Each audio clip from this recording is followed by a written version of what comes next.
கல்யாணத்துக்கு அப்புறம் நிலா ரொம்ப அழகாக இருக்காங்கன்னு நினைக்கிறவங்க நம்ம வீடியோவை லைக் பண்ணிவிட்டு இன்னும் சேனலை சப்ஸ்கிரைப் பண்ணாதவங்க சப்ஸ்கிரைப் பண்ணிக்கோங்க. நிலா சோழன் கல்யாணம் முடிச்சதுக்கப்புறம் வானதி நம்ம பாண்டியோட கடை வழியாக போயிட்டுருக்காங்க.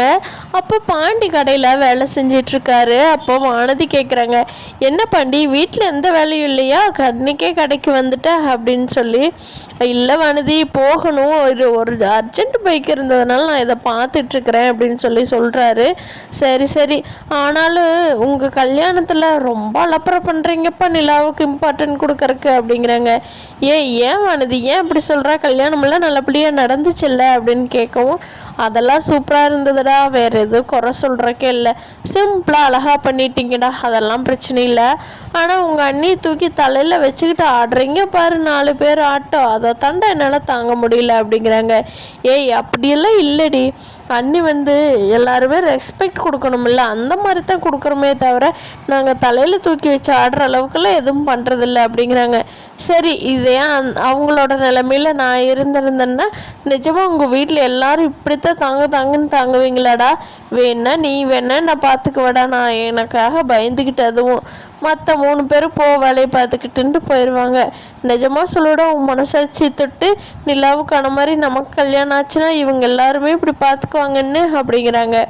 அதுக்கு பாண்டி சொல்கிறாங்க, அதுக்கு ரீசன் நான் என்னன்னு சொல்லட்டா, அவங்க 1 வருஷமாக நம்ம வீட்டில் தான் இருக்காங்க, ஒரு சண்டை சச்சரவு கூட வராமல் இருக்குதுன்னு சொல்ல முடியாது. ஆனால் வந்ததுன்னா அதை எப்படி ஹேண்டில் பண்ணணும், அவ்வளோ வசதியான வீட்டு பிள்ளை இங்கே இந்த வீட்டில் வாழ்கிறாங்களே, இத்தனை பேர் ஜென்ஸ் இருக்கிறமே, அவங்கள எப்படிலாம் ஹேண்டில் பண்ணணும் என்ன பண்ணணும்னு எல்லாத்தையும் அனுசரித்து பார்த்துட்டு இருந்தாங்க தெரியுமா. ஒரு டைம் அவங்க வெளியில் கிளம்பலாம் அப்படின்னு சொல்லிட்டு வீட்டை விட்டு போயிடலான்னு சொல்லி நினச்சப்போ கூட ஊருக்குள்ளே இருக்கிறவங்க அதான் இவன் யாரையும் வச்சு பொழைக்க மாட்டா, அந்த பொண்ணு கிளம்பிருச்சாட்டிருக்குது, 4 ஆம்பளை இருந்து அந்த வீடு விளங்குமா அப்படின்லாம் சொல்கிறத கேட்டுட்டு அவங்க திருப்பி எங்கள் வீட்டுக்கே இருந்துக்கிட்டாங்க தெரியுமா வானதி உனக்கு அப்படிங்கிறாரு பாண்டி. நீ என்ன சொன்னாலும் உங்கள் அண்ணி தூக்கி தலையில் தாண்டா வச்சுட்டு ஆடுவீங்க, ஆனால் இது நாளைக்கு நானே அங்கே வந்தால் இப்படியே பார்த்துக்குவீங்களாடா அப்படிங்கவும், அதெல்லாம் பார்த்துக்குவோம் வானதி, நீ எப்படி நடந்துக்கிறியோ அதே மாதிரியே நாங்களும் பார்த்துக்குவோம் அப்படிங்க. புரியுதுடா, நான் செஞ்சதெல்லாம் தப்புன்ட்டுருவீங்க, உங்கள் நிலா அண்ணி செஞ்சதெல்லாம் கரெக்டுன்ட்டுருவீங்க அப்படித்தானே அப்படிங்கிறாங்க வானதி. இல்லை வானதி, ஏன் புரிஞ்சுக்காமையே பேசிகிட்டு இருக்க அப்படின்னு சொல்லி பாண்டி சொல்லிகிட்ருக்காரு. எவ்வளோ சொன்னாலும் வானதிக்கு புரிய மாட்டேங்குது.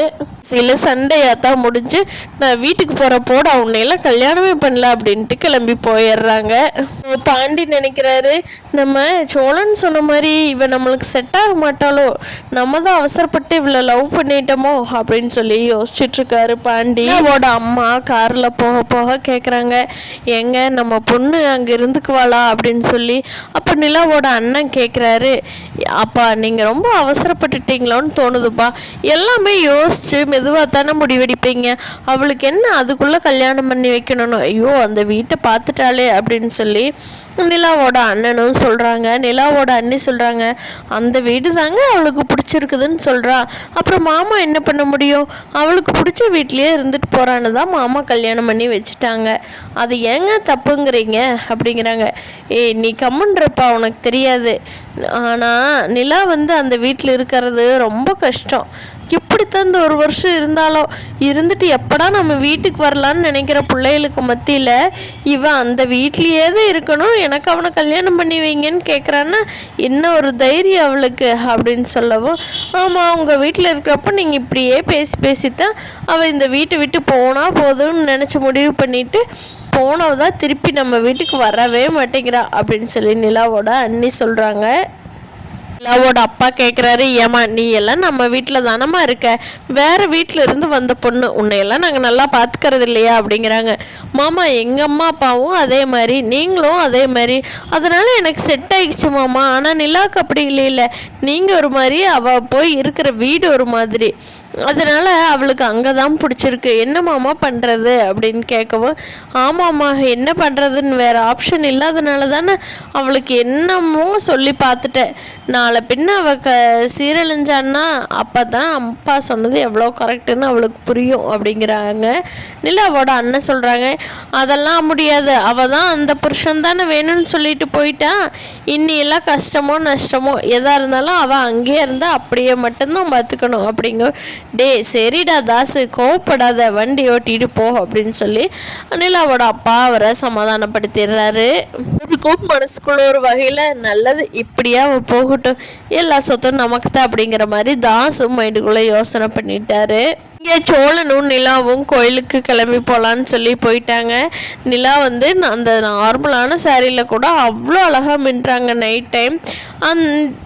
சோழன் வந்து கோயிலுக்கு கிளம்பி போகலான்னு போயிட்டாரு. அப்போ வந்து கோயிலில் ஒரு பூசாரி வந்து சொல்கிறாங்க, நீங்கள் 2 பேரும் நல்லா இருப்பீங்க, 16 செல்வம் பெற்று பல்லாண்டு வாழ்வீங்க அப்படின்னு சொல்லி ஒரு சாமியார் வந்து சோழனையும் நிலாவையும் வாழ்த்திட்டு போகிறாங்க. நிலாவும் பயங்கரமாக சிரிச்சிட்ருக்காங்க, வேறு எதுவுமே சொல்ல கிடையாது. என்ன நிலா, அவர் சொல்கிறாரு நீ எதுவுமே பேசலை அப்படின்னு சோழன் கேட்கவும், நமக்கு இன்னைக்கு தான் கல்யாணம் இருக்குது, நல்லா வாழ்த்து சொல்கிறாரு, எனக்கு வேறு என்ன சொல்லணும்னு தோணலை சோழன் அப்படிங்கும். சரி நிலாவா போய் சாமி கும்பிடலாம் அப்படின்னு சொல்லிட்டு சாமி கும்பிட்டு அப்படியே போய் கொஞ்சமாக டீ குடிச்சிட்டு ஸ்நாக்ஸ் சாப்பிட்டு வீட்டுக்கு போகலாமா, இன்னி டைம் ஆயிடுச்சு அப்படிங்கிறாங்க. போகலாம் சோழன் அப்படின்னு சொல்கிறாங்க நிலா. அப்படியே கிளம்பி சந்தோஷமாக வீட்டுக்கு போயிடுறாங்க. வீட்டுக்கு போய் எல்லோரும் ஒன்றா உட்காந்து சாப்பிட்டு நடேசன் சொல்கிறாரு, ஏம்மா மருமகளே, இனிமேல் நான் உன்னை மருமகளேன்னு வாய் நிறைய கூப்பிட்டுக்கலாமில்ல அப்படிங்கிறாங்க. கண்டிப்பாக கூப்பிட்டுக்கலாங்க அங்கிள், உங்களுக்கு தான் நான் இனிமேல் மருமக, அதில் எந்த மாற்றமும் இல்லை அப்படின்னு சொல்லி நிலா சிரிச்சுட்டே சொல்கிறாங்க. அப்படியே சோழனுக்கு உள்ளுக்குள்ளே பயங்கரமாக சந்தோஷம். எல்லாருமே அதை பார்த்து ஒருத்தர் சிரிச்சுக்கிறாங்க மாற்றி மாற்றி. எல்லாம் சட்டு புட்டுன்னு எடுத்து வை, சாப்பிட்டு படுக்கலாம், எல்லாம் காலையில் ரொம்ப நேரமே எந்திரிச்சது, பயங்கர டயர்டுடா அப்படின்னு சொல்லிட்டு நடேசன் சொல்லிட்டு போகவும், எப்போ அப்போங்க போய் உங்கள் ரூமில் படுத்துக்கோங்க அப்படின்னு சொல்லி சேரனும் அனுப்பி வைக்கிறாரு. சோழனும் நிலாவோ உள்ளே போய்க்கிறாங்க.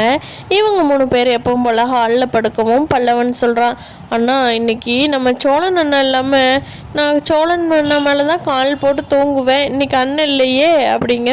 டே ஏன்டா நீ வேற பேசாம படுத்து தூங்குடா அப்படின்னு பாண்டி சொல்லவும் எல்லாரும் சிரிச்சுக்கிட்டு அமைதியாக படுத்து தூங்கிடுறாங்க. பேரன் மனசுக்குள்ளே நினச்சிட்ருக்காரு, எப்படியோ நம்ம நிலா வந்து சோழனை ஏற்றுக்கிட்டா போதுமே அப்படின்னு சொல்லி சாமி கும்பிட்டு படுத்து தூங்கிடுறாரு.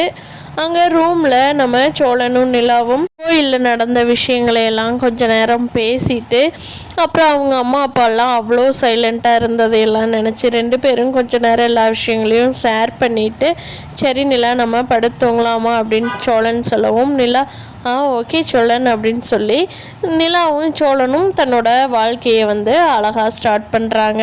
வெளியில் படுத்து தூங்கிட்டுருக்க நடேசன் வந்து தன்னோட மனைவியை நினச்சிட்டு, ஏம்மா உன்னோட தாலியை தான் நம்ம மருமகளுக்கு கொடுத்துருக்கேன், அந்த தாலியை இன்றைக்கி அக்னி சாட்சியாக கோயிலில் வச்சு நம்ம பையன் மருமகளுக்கு கட்டியிருக்கான், அந்த வாழ்க்கை வந்து சந்தோஷமாக இருக்கணும்மா, நீ தான் கூடவே இருந்து அவங்களுக்கு வழிகாட்டணுமா அப்படின்னு நினச்சிக்கிட்டு நிம்மதியாக படுத்துங்கிறாரு நடேசன்.